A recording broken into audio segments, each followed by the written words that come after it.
Hola, ¿qué tal? Soy el Dr. Miguel Tapia y en esta ocasión vamos a hablar acerca de las estructuras del esófago, síntomas esofágicos y anomalías del desarrollo. Este es realmente el tema número 1 del CTO de digestivo. Entonces, hablando de la anatomía relevante, se trata de un tubo muscular, aquí vamos a ver el esófago, que conduce la comida de la boca, de la faringe más específicamente, hacia el estómago. Aproximadamente mide de 18 a 26 centímetros. No se suele preguntar esta información, pero de todas maneras es importante tenerla en cuenta.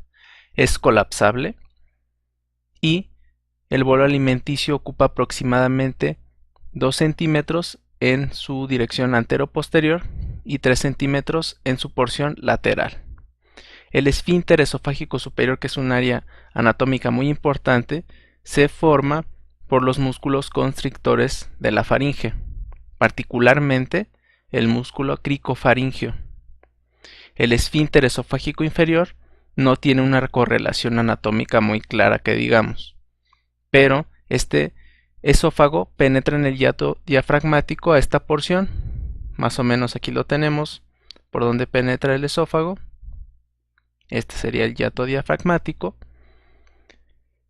Y aquí tendríamos estas estructuras que se llaman pilares diafragmáticos.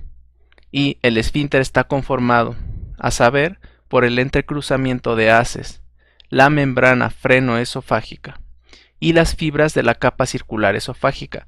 Todas estas estructuras van a componer el esfínter esofágico inferior.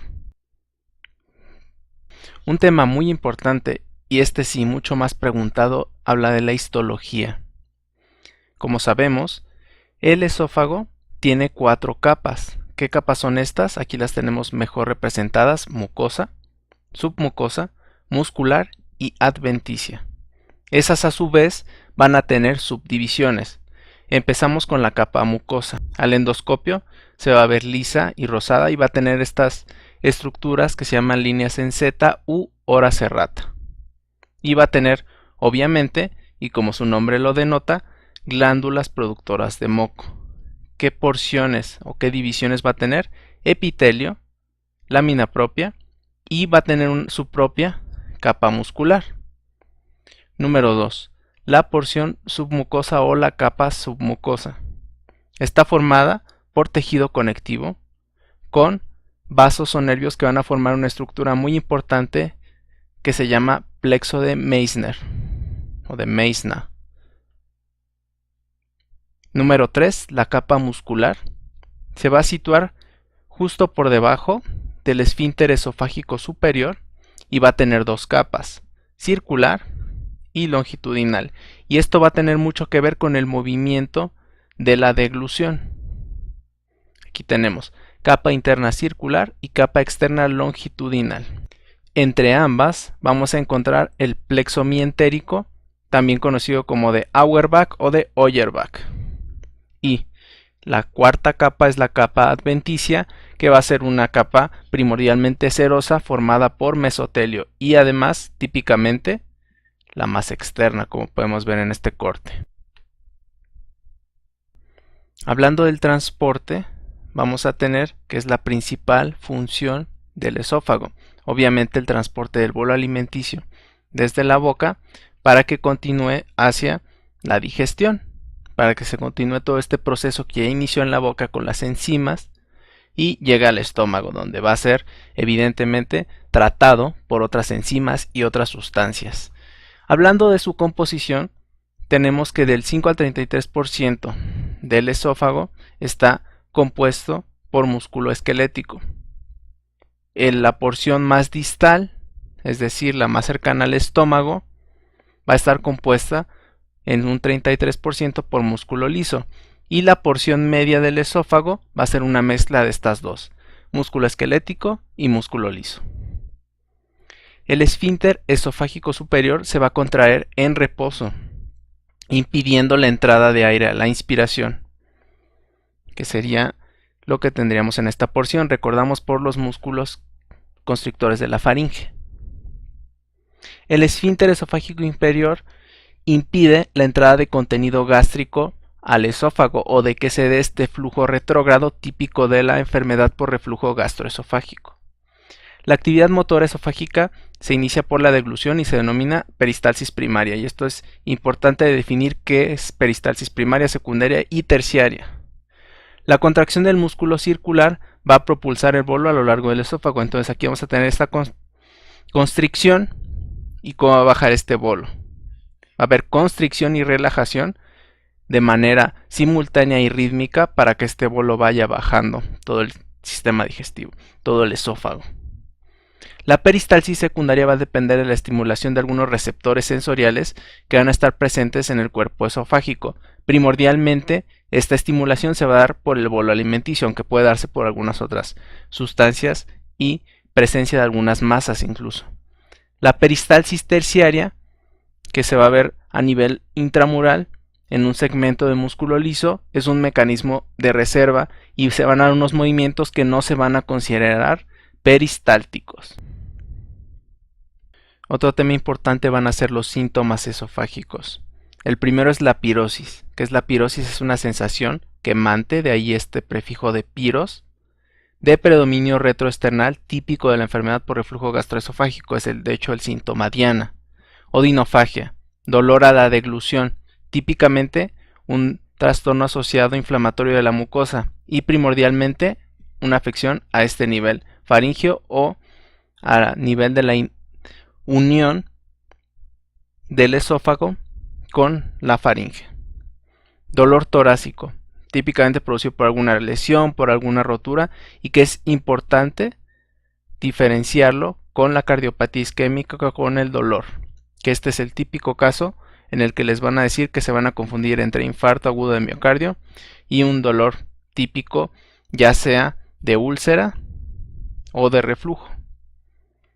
Regurgitación, otra cosa de reflujo, que es la aparición involuntaria de un contenido gástrico en la boca, que se puede asociar a algunos síntomas respiratorios por aspiración. Entonces este bolo alimenticio va a regresar, pudiendo llegar a la boca, o en su efecto, por la proximidad que tiene con todo el tubo aéreo y con toda la porción hacia los bronquios, pues puede llegar a la vía aérea y producir síntomas quizá mucho más graves.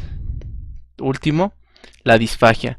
¿Qué es esto? De manera muy sucinta, es la dificultad para la deglución. Realmente esta es una definición corta, pero cuando hablemos de disfagia se extenderá más o menos a qué se refiere esto. Para terminar, tenemos este apartado de anomalías del desarrollo. El primero es la duplicación esofágica. ¿Qué es esto? Que va a haber estructuras tubulares o quísticas sin una comunicación con la luz esofágica. 80% de estas estructuras van a ser de una naturaleza quística y típicamente se van a localizar en el mediastino posterior. Aquí tenemos este estudio varitado y se ve muy claro que hay dos tubos. Aquí tenemos un tubo y aquí tenemos otro tubo.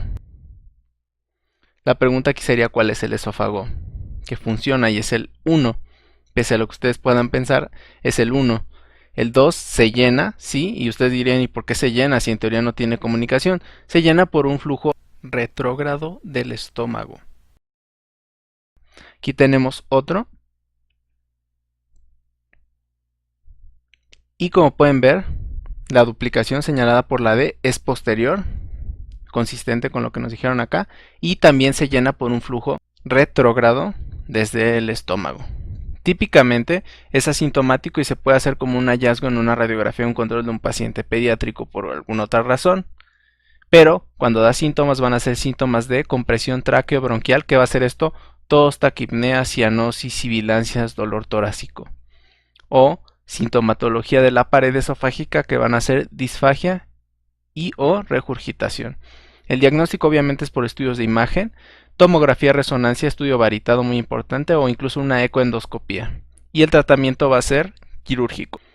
Después vamos a tener la compresión vascular esofágica, que rara vez va a dar síntomas de obstrucción y que se va a producir esta compresión por vasos aberrantes, vasos que no se desarrollaron bien y típicamente que van a comprimir el esófago y el árbol tráqueo-bronquial. Este término de disfagia alusoria se refiere precisamente a esta disfagia que se da por la compresión de vasos. La arteria subclavia, que va a ser aberrante y que va a estar del lado izquierdo, del lado aórtico. Y aquí podemos ver cómo se ve. Que esto pues no tiene mucha ciencia, sí se va a ver cualquier compresión, no necesariamente una compresión por vasos. Este caso en particular que están viendo sí es por un vaso. En cuanto al diagnóstico, igual, estudios de imagen, arteriografía es muy razonable porque en este caso la compresión va a ser vascular y el tratamiento, como el de todas las anomalías que vamos a ver, va a ser quirúrgico. Para terminar vamos a tener la estenosis esofágica congénita, que va a ser, como muchas otras malformaciones, más frecuente en varones, localizada típicamente en el tercio medio e inferior del esófago, es decir, en la porción más cercana al estómago.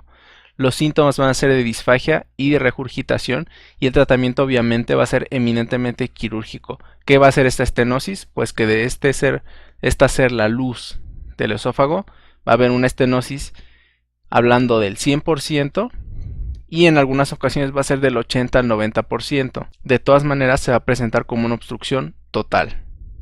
Entonces esto sería todo en esta ocasión, hablando del módulo de CTO de digestivo, primer capítulo. Muchas gracias y hasta luego.